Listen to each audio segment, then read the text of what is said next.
కోర్టులో విచారణ జరగాలి, సిబిఐకి డైరెక్షన్ ఇచ్చి విచారిస్తే ఖచ్చితంగా మత కల్లోలాలు సృష్టించాలనుకున్న చంద్రబాబు నాయుడు అందరికీ కూడా బుద్ధి చెప్పే అవకాశం దొరుకుతుందని.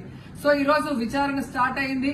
దీన్ని సిబిఐకి అప్పచెప్పి సిట్టింగ్ జడ్జి పర్యవేక్షణలో మరి విచారణ జరిగితే ఖచ్చితంగా హిందువుల మనోభిప్రాయాల్ని గౌరవించిన వాళ్ళం అవుతాం, పునరుద్ధరించిన వాళ్ళం అవుతాం.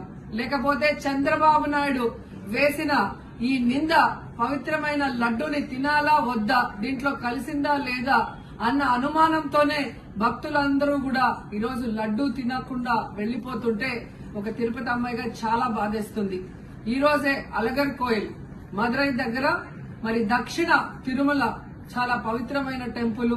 ఇక్కడ భగవంతుడిని కోరుకున్నాను, ఖచ్చితంగా సుప్రీంకోర్టు ఇన్వాల్వ్ అయి ఈ కేసుని విచారించాలి. తప్పు చేసిన వాళ్ళని అలాగే అంటే